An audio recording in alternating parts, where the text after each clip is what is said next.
Hey guys, the general category for the video, gases. Specifically, how we can think about the mixture of gases, a mixture of gases, as contributing individually to the total pressure. So, for example, if I had a little more than three, so let me see, oh geez. Alright, I can read.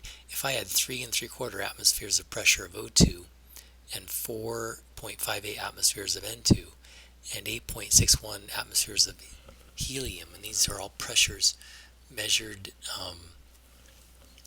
on that specific gas, and I mixed them together somehow in a container. If I didn't change the number of particles, didn't change the temperature, didn't change the volume, what would be the total pressure? Well, it's attributed to Dalton, and the statement is Dalton's Law of partial pressure. And the idea is that we just add them together. How simple is that? That doesn't make any sense. In a way, it doesn't make any sense, but in another way, it kind of makes sense. Because gases are so far apart from each other, and we pretend like they pretty much ignore each other until they collide with each other, that if I just take 2 or 3 or 4 or 7 reasonable gases under reasonable conditions and mix them together, they still pretty much ignore each other, but do contribute to the total pressure. The pressure of a gas perhaps coming from the idea that there are collisions of particles with each other on the walls of the container and anything else in the container. So the total pressure is just the sum of those individual components. A good example of this would be the air we breathe, a mixture of, say, what is it, about almost 80% nitrogen, almost 20% oxygen. So those two gases contribute mostly to the pressure. But of course, there's a mixture of carbon dioxide, and even argon, and some other weird gases thrown in there in smaller percentages. But here's a cartoon. Maybe these 4 billion particles contribute to this pressure of 20 kilopascals in a certain volume. The same volume, I have 1, 2, 3, 4, 5, 6, 7, 8, 9, 10 particles of red cartoon gas particles, and those contribute to 5 units of pressure, or I'm sorry, 50 units of pressure. These units are the kilopascal.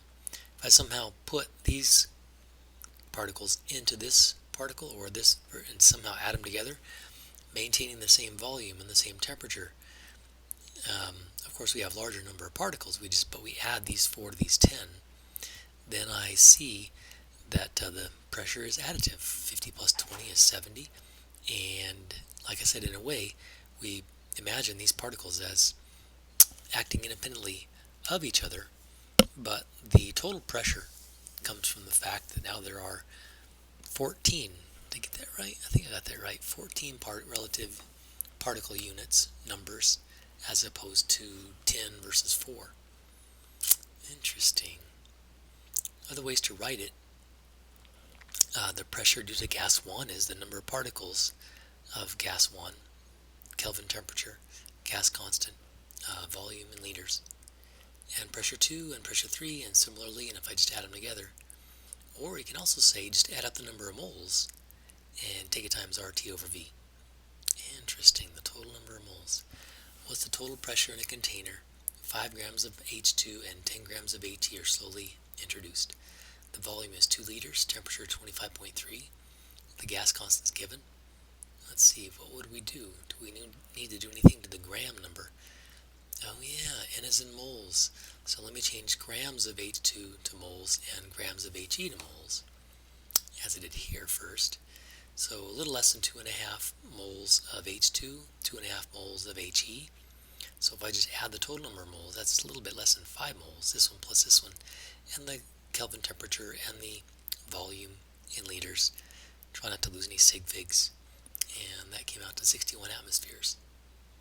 The partial pressure of the individual gases for H2 would be a little less than 2.5 moles times the same RT over V, and same for helium, 2.5 moles times RT over V, and lo and behold, 30.6 plus 30.4 adds up to 61. There's another way to think about this, and it's important, again, later in chapter, I don't know, like when we talk about properties of solutions. We talk about this thing called mole fraction. Mole fraction is simply the fraction of the total number of moles that is the moles of stuff in question, in this case the moles of gas in question. So it's abbreviated with a funky Greek letter called chi, I believe. It looks like a fancy script X or something, capital X. But if I'd have gas 1, I just compare the number of moles of gas 1 to the total number of moles. And that tells me the mole fraction of gas 1, or anything, gas I in a sample. Let's see, this talks about the atmosphere of Jupiter. The atmosphere of a moon. Of a moon? No, it is the atmosphere of Jupiter. Yeah, 9 moles of H2, 1 mole of He. Total pressure is 200 torr. That doesn't make any sense. It's got to be more than that. Well, anyway, I would think it would be. Well, what if, right? What's the mole fraction of H2? Well, if I have 9 moles of this and 1 mole of that, that totals 10 moles. So if I add H2, excuse me, if I'm considering the mole fraction of H2, wouldn't it be 9 moles of H2 compared to 10 moles total? So I'm thinking something like this. Let's go a little further. And the partial pressure of H2 would be 9/10 times 200, which is, I believe, 180, yeah, torr. So I'll go C on this one. That's something to think about. What if I had a mixture of 3 gases, helium, neon, argon, 5 relative units of helium, 3 relative units of neon, 2 relative units of argon. Of course, these are way too small to see, but I'm saying maybe 5 billion heliums, 3 billion neons, 2 billion argons, and the mole fractions would be, yeah, that's true. It would be 1/2 helium, 3/10 neon, 1/5 argon. Interesting. The gas in question compared to the total number of moles of particles. This is nothing new, actually, since you know the gas laws. Let's see, pressure and volume. Oh yeah, that's Boyles Law. So if I have pressure in volume 1 equal pressure in volume 2, if I'm not changing the temperature or number of particles, then I could say the initial state is with the volume 2x, but I'm going to open this valve and let the gas, 1, 2, 3, 4, 5, 6 cartoon molecules, maybe it's 6 moles of molecules over in the volume 2x, if they're allowed to spread over and take up another space over here, equivalent to half of the original. And in essence, I'm doubling, what am I doing? I'm increasing by 1/3, right? 2/3, yeah, anyways, let me think about this.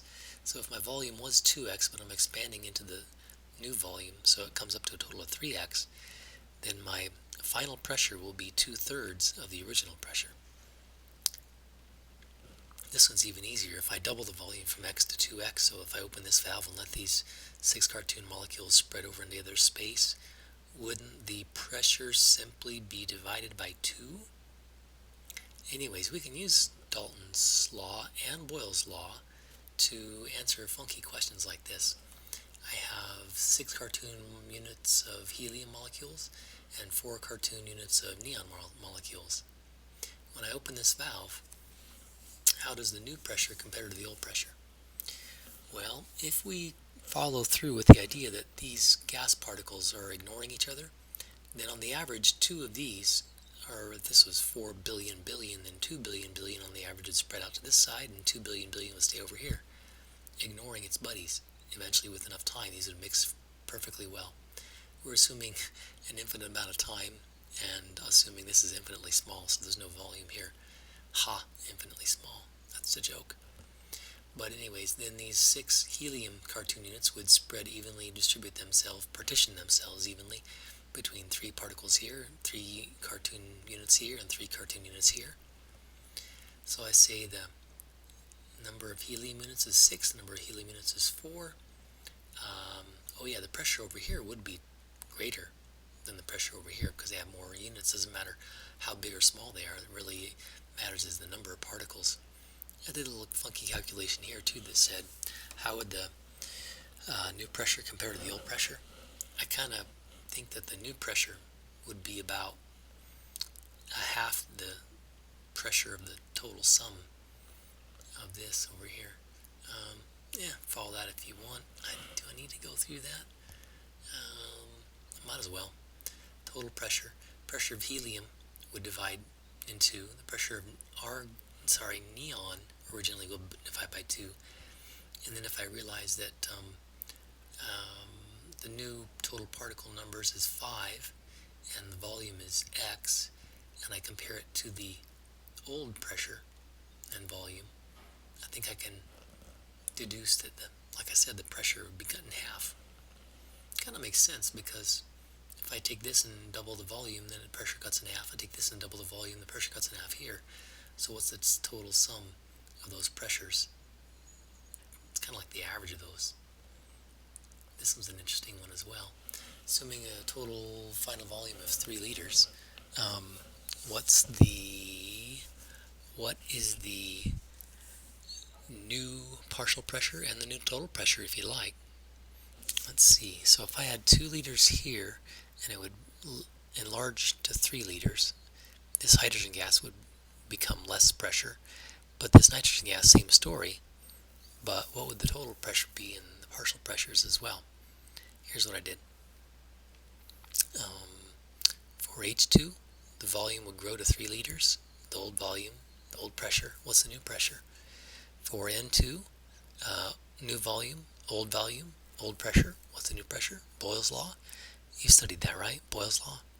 And in any case, 51-ish torr. And the total is just to add this one to this one. Whoa. It's mind-boggling, isn't it? Whoa, are you kidding me? Here's another one. On this one, I do the same thing. I think I have to apply Boyles Law like 3 times. So, pressure 1 times volume 1 equals pressure 2. What's the new pressure? Times the new volume of 4 liters. And solve for the final pressure of helium.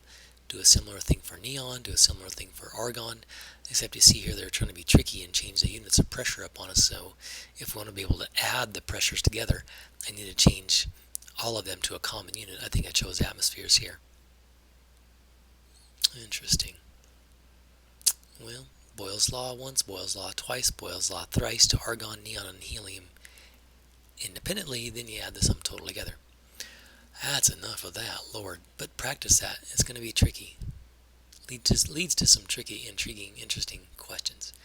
Think that the pressures can act independently.